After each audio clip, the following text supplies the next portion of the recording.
अच्छा जी भाई। तो सबसे पहले पाइथागोरस थ्योरम के क्वेश्चन सॉल्व करने से पहले हम इसकी एक्सप्लेनेशन को देख लेते हैं कि ये होता क्या है और हमें क्या-क्या बातें इसके अंदर पता होनी चाहिए। ठीक है? अब जब यहाँ पे इसकी बात चल रही है तो आपको कुछ बातें जो हैं वो मैं बताता चलूँ, सही है? सबसे पहली बात जो यहाँ पे आती है वो आती है कि पाइथागोरस थ्योरम आखिर है क्या? सही है? पाइथागोरस थ्योरम का हम करते क्या हैं? ठीक है? अब सबसे पहले मैं अगर यहाँ पे एक अदर ट्रायंगल ड्रॉ करूँ, सही है? ये ट्रायंगल ड्रॉ कर दी मैंने। मैंने बोला ये राइट एंगल ट्रायंगल है। अब इसका पता कैसे चला? मुझे यहाँ से पता चला भाई। ये एक क्या है? राइट एंगल ट्रायंगल है क्योंकि यहाँ पे 90 डिग्री का साइन बना हुआ है। ठीक है? अब यहाँ पे जो आपके पास अच्छा पाइथागोरस थ्योरम से जो है वो हम अननोन साइड्स निकालते हैं इन राइट एंगल ट्रायंगल। क्या करते हैं पाइथागोरस थ्योरम से? अननोन साइड्स निकालते हैं इन राइट एंगल ट्रायंगल। अब सुनना मेरी बात, जो 90 के अपोजिट होगा, जो 90 के अपोजिट होगा वो क्या होगा? हाइपोटेन्यूस होगा। वो क्या होगा? हाइपोटेन्यूस होगा। ठीक है? जो आपके पास फॉर एग्जांपल ये और जो बाकी की दो लेंथ बचती हैं, बाकी की जो दो लेंथ बचती हैं वो कहलाती हैं बेस और वो कहलाती है ये वाली परपेंडिकुलर। लेकिन जो सबसे ज्यादा चीज मैटर करती है वो करती है कि हाइपोटेन्यूस क्या है।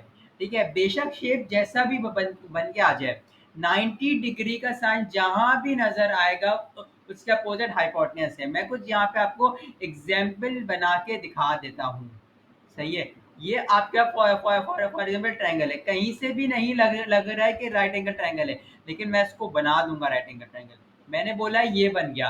अब मुझे बताओ हाइपोटेन्यूस क्या होगी? हाइपोटेन्यूस हो जाएगी ये। बाकी जो दो साइड बची तुम्हारी मर्जी, इसको परपेंडिकुलर लिख दो तुम्हारी मर्जी, इसको बेस लिख दो या फिर इसको परपेंडिकुलर लिख दो या इसको बेस लिख दो, वो तुम्हारी मर्जी। लेकिन जो मेन चीज है, जो आपको मेन ख्याल रखना है वो हाइपोटेन्यूस का ख्याल रखना है। ठीक है? यहाँ तक बात एकदम क्लियर है, कोई इसके अंदर जो है वो रॉकेट साइंस का कोई कॉन्सेप्ट मौजूद नहीं है। ठीक है?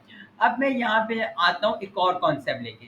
ठीक है? मैं अभी फार्मूला डिस्कस नहीं कर रहा क्योंकि मैं लेके आना चाह रहा हूँ कि फार्मूला की लॉजिक क्या है। सही है? अब सुनना, जो सबसे बड़ी साइड होगी मैं यहाँ पे लिख के करवाता हूँ, जो लॉन्गेस्ट साइड होगी वो कौन सी होगी? हाइपोटेन्यूस होगी। सबसे लॉन्गी साइड जो होगी वो आपके पास कौन सी होगी? हाइपोटेन्यूस होगी। सही है? तो मैं बोलता हूं कि अगर फॉर एग्जांपल ये वाली जो लेंथ है, कौन सी लेंथ? ये वाली लेंथ सबसे बड़ी लेंथ होगी। मैंने फॉर एग्जांपल बोला कि भाई ये 10 है, मैंने क्या बोला? ये 10 है, तो बाकी की दो साइड जो है वो 10 से छोटी होंगी। सही है? मतलब कि ये 10 से बड़ी नहीं हो सकती और ना ये 10 हो सकती है। ठीक है? लेकिन इन दोनों का सम जब मिलेगा तो शायद हो सकता है 10 बन जाए। जब इन दोनों का सम मिलेगा तो शायद हो सकता है 10 बन जाए। मैं क्या वर्ड यूज कर रहा हूँ? शायद। कंफर्म नहीं है, वो डिपेंड करता है क्वेश्चन में वैल्यू से है।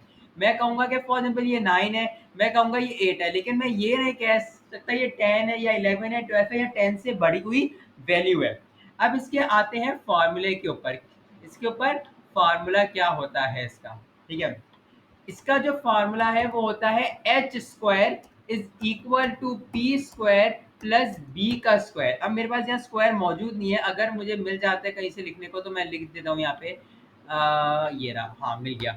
एच का square is equal to P का स्क्वायर और आपके पास आप कर लो इसको बी का स्क्वायर। ठीक है?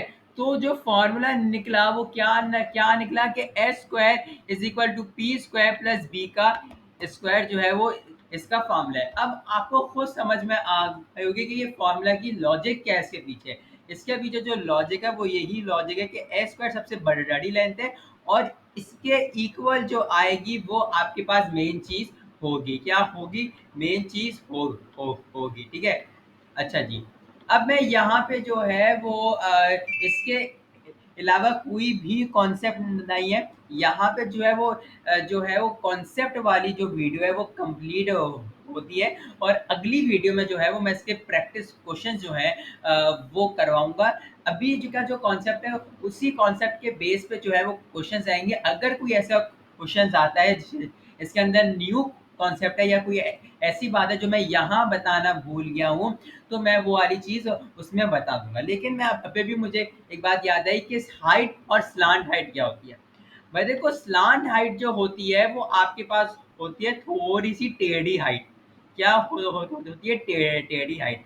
और जो ये चीज होती है ये एकदम 90 डिग्री के परपेंडिकुलर होती है। मैं बोलता हूँ ये है एक एक लाइन, ये है, ठीक है, तो मैं बोलूंगा ये जो है वो हाइट है और जो स्लांट हाइट है वो ये। तो कभी कभार आपको क्वेश्चन में नजर आएगा कि स्लांट हाइट का वर्ड यूज किया गया, यहाँ पे बोला होगा अ ladder is place against a wall.